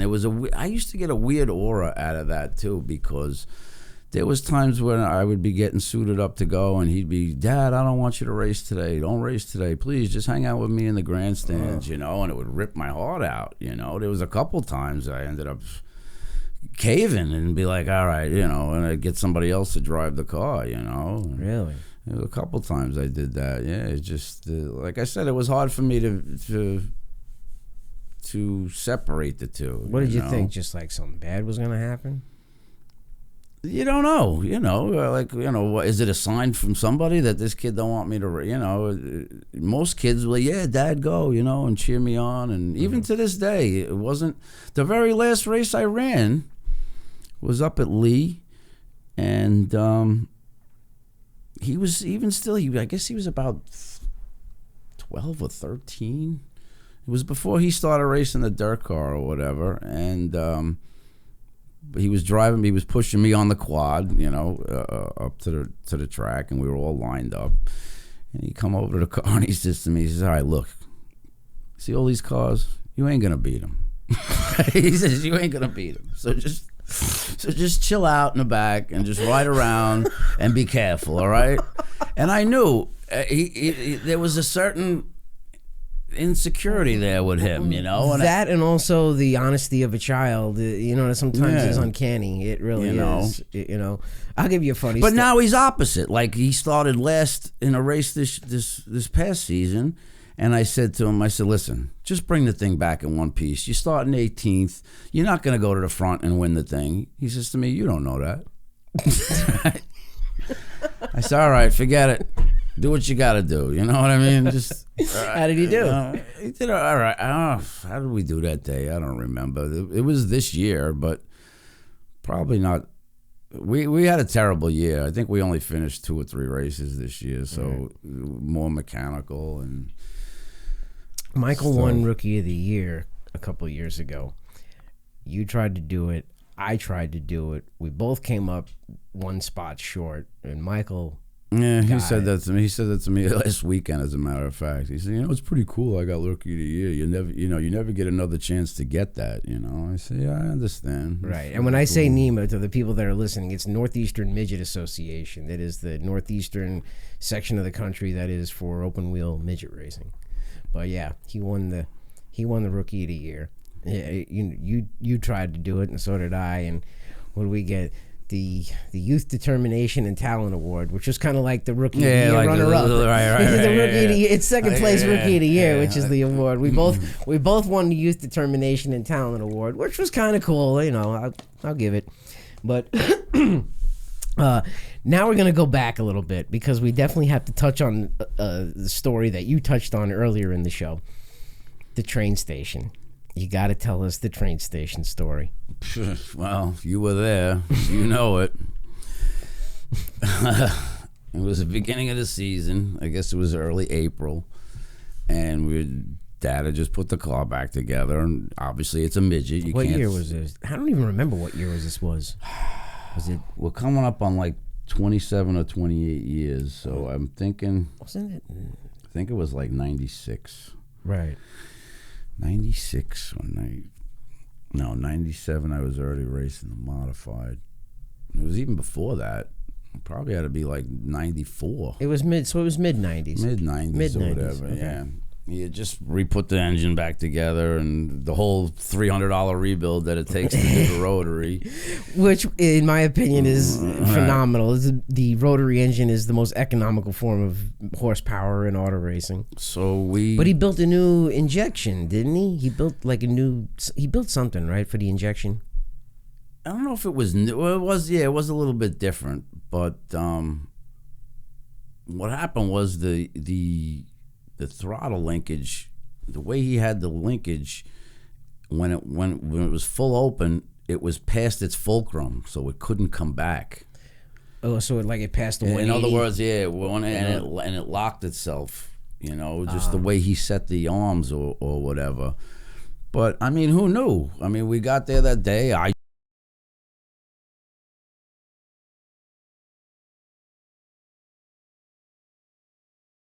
Of the Long Island Railroad train station in Ronkonkoma. Okay. Yeah. Well, first of all, that day started off bad to begin with because I think I was supposed to meet him there at like 9 o'clock or something. In typical Pete fashion, I got up late and said to him, listen, can we make it 10 or 11? Oh, God damn it, you're a pain in the ass. I want to do this and get this over with. Get your ass down there. All right. So already the day started off bad or whatever, So we go there, and like you said, you were playing with it. I was playing with it. So finally he had enough. He says, all right, Peter, you get in it for the last time, and I want you to jump on it. I want you to make sure it takes the fuel and everything. All right, no problem. So I did. I jumped on it, took off, the thing took off, and when I went to lift, the pedal never came back. And this thing was just wide open, going towards the railroad tracks.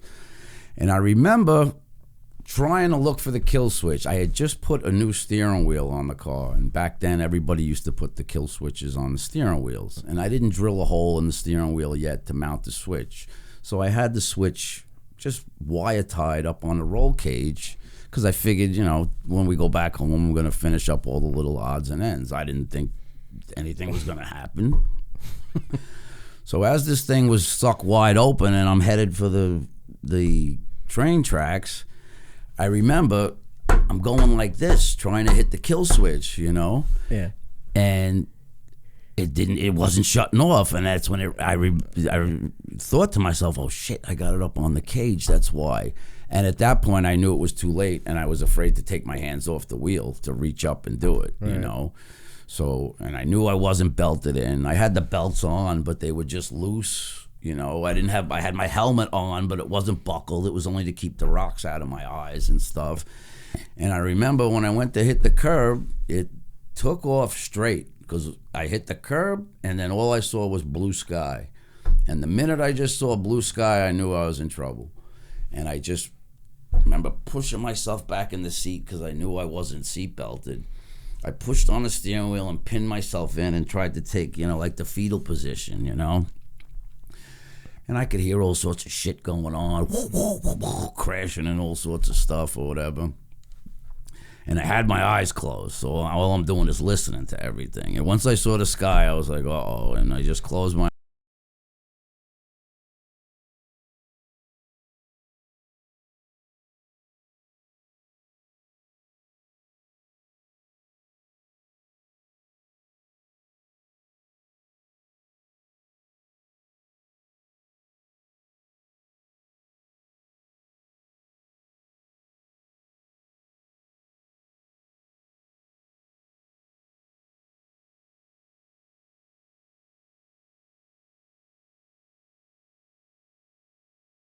It was never, you know, never had that experience. So the minute everything finally stopped and I opened my eyes and I said to myself, holy shit, I made it. You know? I survived. All right, I survived it. That wasn't that big of a deal, you know, no big deal. I finally flipped and got it out of my system, you know. But like I said, the thing was still running. I shut it off and I crawl out because obviously the bottom was facing you guys. You couldn't see me. Right. I crawled out and I stood up. And next thing you know, I just remember hearing Dad yelling, you know, get away from it. Get the fuck away from it. Don't touch it. Get away, get away, get away. And I didn't understand what was going on, you know. And I'm like, don't touch it. You know, don't forget I just went flying through the air, so I got all, I don't know what's going on. Right. Did your helmet come off in the... Yeah, the helmet. I didn't even realize your helmet at the came time. off in the crash? I didn't know that because by the time I got to you, you had jumped up. And I was out of the car. I didn't even realize yet at this point because Dad's yelling, "Get away from it! Get away from it!" See, I didn't know your helmet came off. Now I'm about 20 feet from the terminal there. You know, the trestle, or whatever.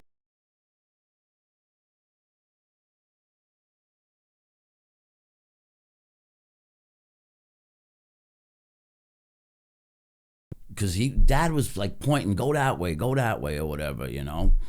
I didn't know what was going on. And the train had just pulled into the station.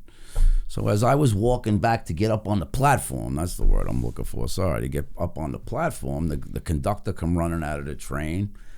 And as I'm walking, I saw my helmet sitting under the platform. And I was like, holy shit, I didn't even realize it come off. You know, so I went and I grabbed my helmet and I'm like, uh-oh. When I started sticking my fingers in my ears, I was like, oh, you know, not knowing if I was injured and didn't know it, and I was just in shock or whatever. What, for blood, you mean? Yeah, just, when I saw I lost my helmet, I'm like, uh-oh, you know.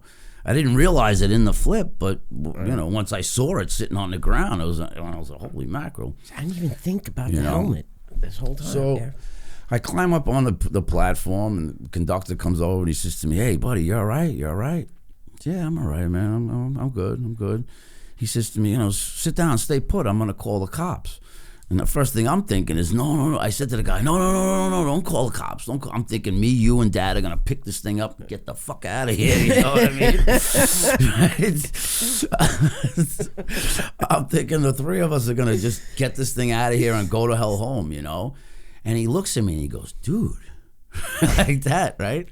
And that's when I finally, he's like, look, you know, and I turn around and that's when I saw, the carnage, the aftermath from a distance, you know, and I was like, all right, I guess you better call the cops. I said to him, you know, dude, if you just saw it from our vantage point. Well, like I say, you guys saw more than I did. Yeah, because you know we saw the electrical explosion, right? Because the fence hit the third rail, and you know that's why Dad was telling me to get away from it. He thought the thing was still electrified, but obviously, if it was, I would have been fried in the seat like Kentucky Fried Chicken. Well, you know the fence was on the third rail, so everything was going. I heard that. I do remember hearing that when I got out. I could hear this boom, boom, boom, boom. and I didn't know what it was, you know. Yeah. And then when he was like, "Get away from it, get away from it," and I was all right.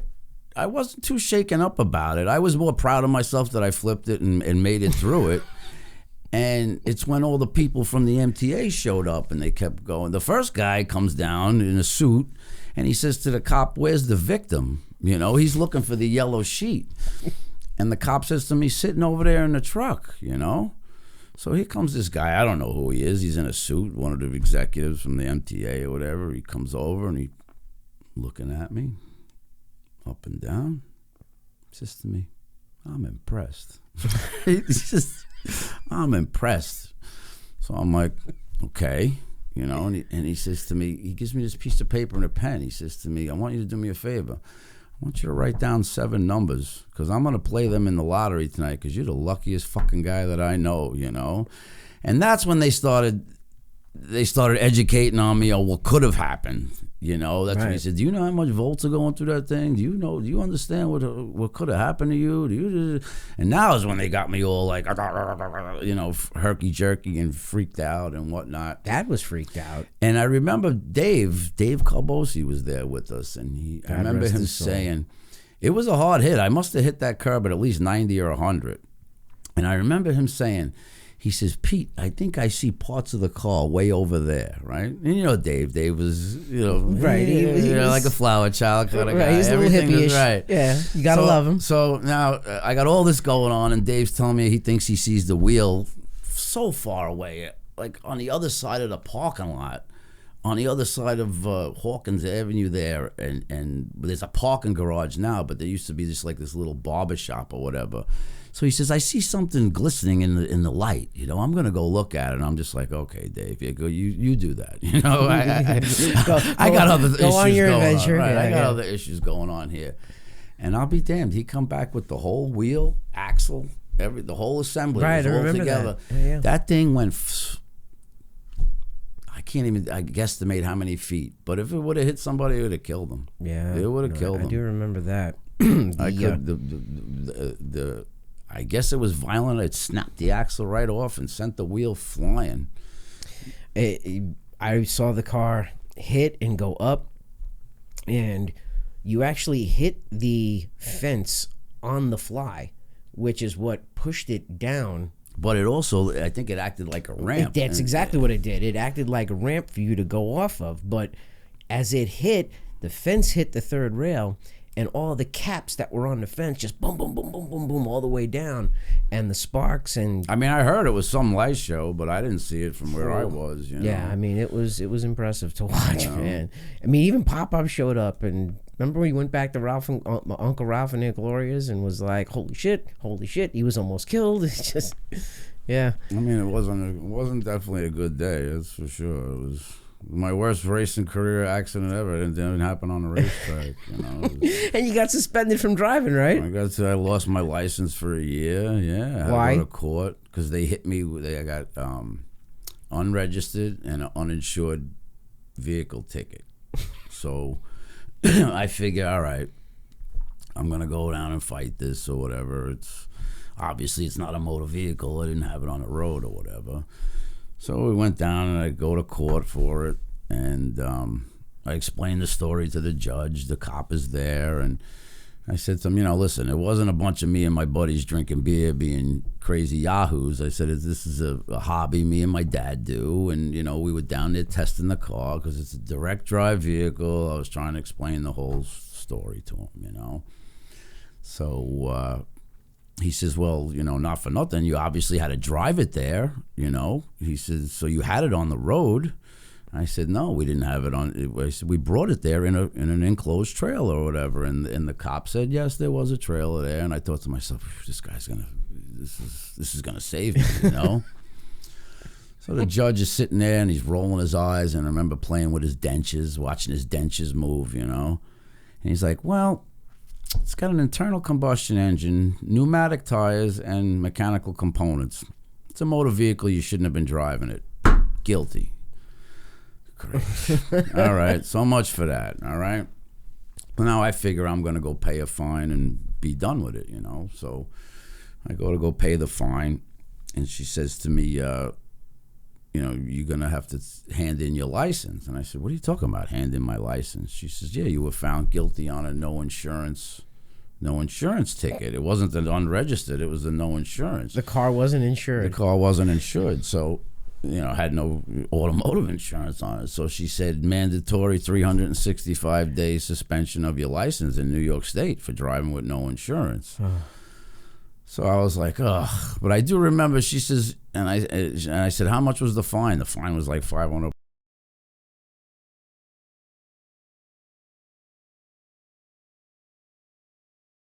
To get your money then too, and I didn't pay them until a year later. And I got my when I got my license back. Finally, huh? But it was weird. I was going away racing, and I'd have people drive me to the track because I wasn't legal to drive. I think that lasted about a month and a half or two, and then I ended up just saying the hell with it and driving. I did have to get a lawyer to get a conditional license because at the time I was working at the auto parts, and part of my job description was doing deliveries and stuff. So I'm going to do my job with no license, Right. So Jean's daughter Laura helped me. Marty Himes was telling me before he passed that he had also had a hand in talking to the cops or helping you. I don't know who Marty knew or what Marty knew. Or he put in a call to somebody. He must have done something, because I want to say for a year, every day I went to the mailbox like this, waiting to see if there was a bill to repair everything that you forget. We took out 200 feet of fence, right? We took out 200 feet of fence. We destroyed some of the tracks, right? We wrecked some stuff. Now they wanted to bring the EPA in because the rear end was leaking. That's right. They wanted to bring the EPA in, right?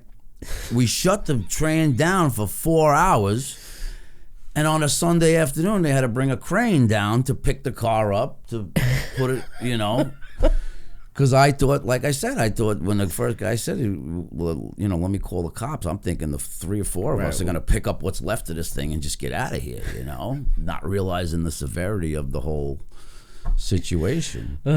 Things Michael will never be witness to. Yeah. He'll only hear these stories, So of course I thought I was going to get some type of bill in the mail from, for a long time. I opened that mailbox would have, It's funny. You're talking about something that's almost 25 years old. It's more than that. Yeah, This right? happened. I think Dad knows it off the top of his. That was the quietest I ever heard Dad in the 53 years I've been alive.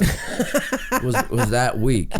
He was done. He was. I think that scared the shit out of him a bit. And he didn't even want to touch the car for a while. And then finally a week later, Ellen said to him, "Listen, you're either going to be a miserable bastard in the garage or a miserable bastard in here, so you might as well go out and fix your car," so it's I mean, luckily 6 days later I was back in a TQ. John right. Petratus gave me his TQ to take, and That's 6 right, days later I was back in a car. So and the old man was like, "You sure you want to do this?" I'm like, "Listen, you fall off a bike, you got to get back on it, right?" Yeah. He says, "All right." But what the funny thing is that feels like it happened yesterday, because that's because it's such a memorable, But it's a long time ago. I mean, I think it's 27 or 28 years. I think it was 1994 it happened. 94 or something like that. Yeah, I think it was 94. Is that one of the worst parts about getting older? I mean, here I am turning 49 today, and you're 4 years older than me. But what is the worst part about it? As far as the aches older? And pains. What do you? My back is shaped like a saxophone. I mean, it's just that's the hardest part of getting older. Your body's not the same anymore, and that's the other thing where I don't know if I could really race anymore because of my back. Yeah. I take a 3-hour ride in the truck to go to the races, and I get out walking kind of cockeyed. I know I need surgery.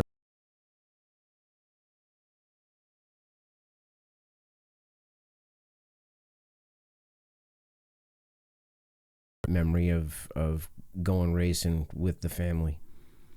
Oh, the wins. Like I said, each win was special for a different reason. Obviously, the first one was special because it was our first and everyone was there. And then, the second one for me,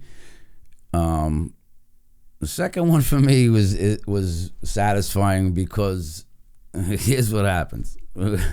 I'm leading the race, right? Okay. I'm leading. I wasn't here for this. So we're at Waterford. You're telling me this brand new. I wasn't there for this. I'm leading the race. The caution comes out. There's like 5 to go, right?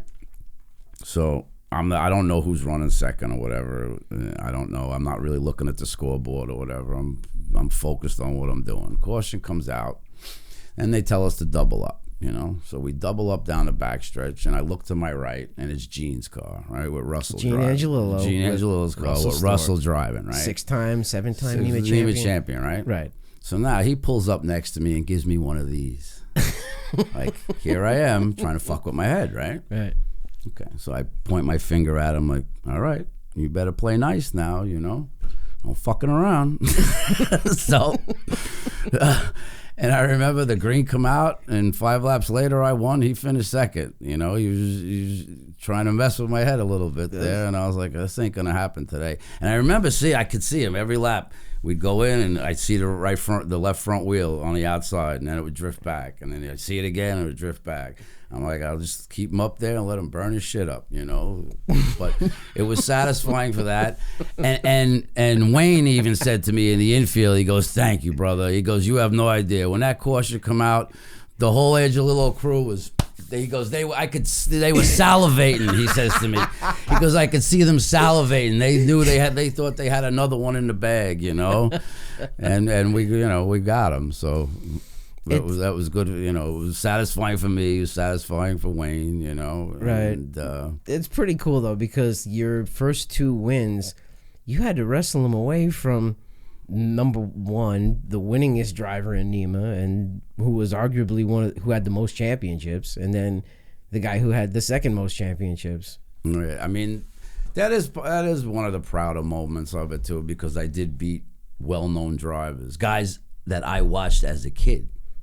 Like I said before, right. Guys that were kind of my heroes. I went out there and I actually beat them. You know what I mean? The first race was Drew and Russell. I beat Drew by maybe a half a car length or whatever. Mm-hmm. The second time was Russell in Gene's car, same car, different driver. Right.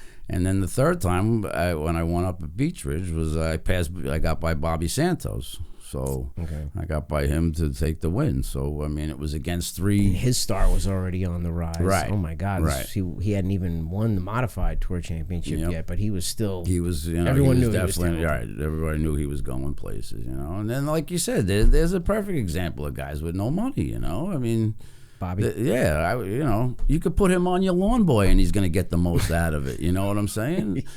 You just don't have the money to back him, and it's sad. That's the sad part of racing today. Do you think that is just genetic with some drivers, how they just hop into something and make it go fast, or is there something that clicks in them? There's just there's people you either have that feel across the bottom of your ass or you don't. You know, I mean, that's where you drive the car from. That's the seat of your pants. Mm-hmm. That's my opinion, and like my son, I don't like to blow him up and make his head big, but whatever. But he just seems like he naturally gets in it and just goes. He doesn't have to think about it. Where I would have to think about how to make myself better, he just kind of gets in and goes. Does he eat before races or yeah, no? Yeah. No problem. I remember you couldn't eat a damn thing before a race. The minute I opened my eyes, that was it. I couldn't eat nothing all day. Morning of the race, you want breakfast? Nope. You want lunch? Nope. After the race, and then you'd stuff your face. Yeah, I was totally opposite. I could eat before a race. My nerves were always so wound up, I couldn't eat and just... I always felt bad for you about that, though, because you were a bundle. There were times where I saw you throw up in the pits a couple of times, and then you'd come in off the track. Right, exactly. And that's what I was gonna say. You'd come in off the track, and you're like, "All right, let's go. Let's go race." What do you think that was?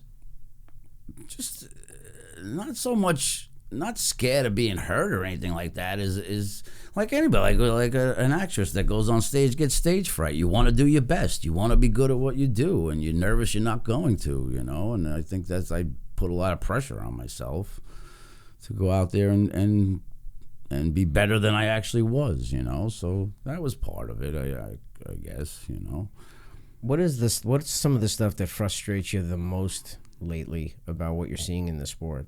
And that's across the board. Well, I'm going to ask you this question like I would ask any guest. Yeah, I mean, what upsets me is just, I guess, the money aspect of it. Everything is just money, and nobody gets rides on their own merit anymore, and you know, that's really the sad part. But what aggravates me the most now about racing is this bullshit line, I did what I had to do. That, when I hear that, I want to throw a goddamn brick through the television. I gotta tell you, because you know, that's not racing to me. If you can't get by the guy, you finish second and you own it. That's it. You know, you either get by him clean or you don't. You know, I have gotten into arguments just this past week. You know, with people on Twitter if about. If you ask me, the tour race at Riverhead was an insult to my intelligence. Really? Why is that? Because that's not how you race cars. With the shoving. With the two of them bashing each other back and forth. I could go to the circus and see that.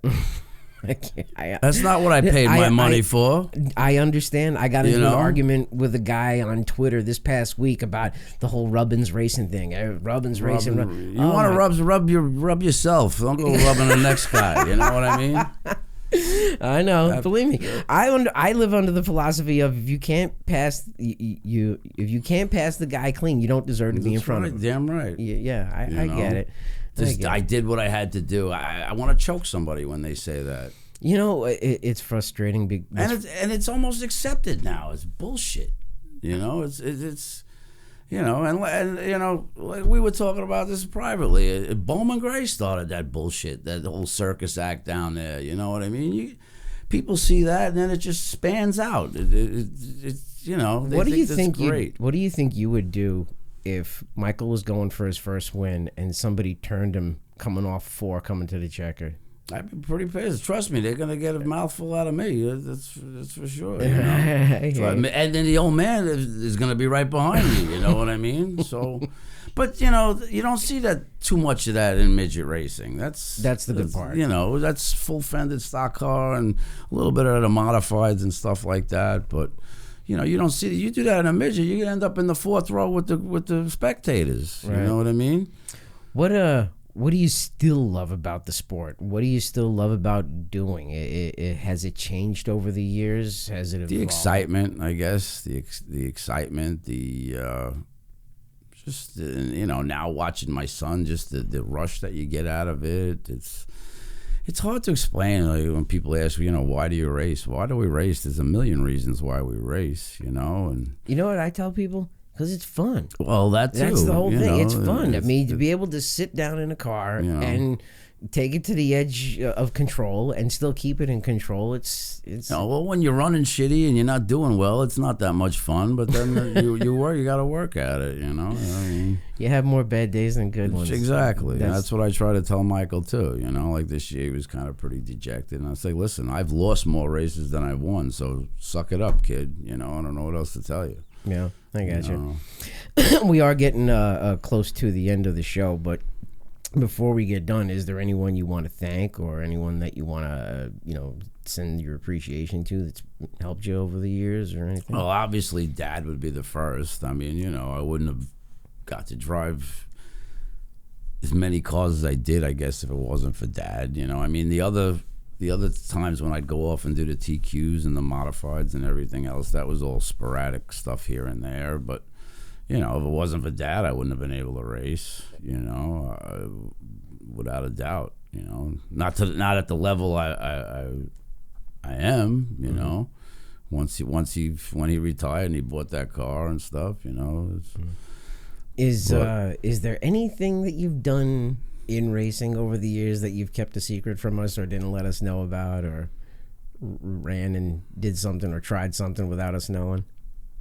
Any little secret that we didn't know about that you'd want to, what, like give an exclusive here?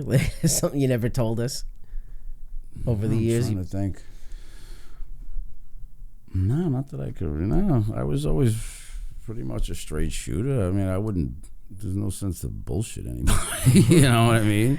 I do appreciate you coming on the show. I know you were a little nervous coming in beforehand. You didn't say it, but I can kind of tell. Was it as bad as, or is No, it was all right. as bad as you thought? No, I just thought, well, I'm not the person you stick a mic in front of, and I guess if we were live, this would be a different story. But oh, the thing is that you find stuff to talk about. The biggest thing is stories drive the show, and we're glad that you came on and shared these stories of our family. It's not just me talking about it; it's us talking about it. I get it. So yeah,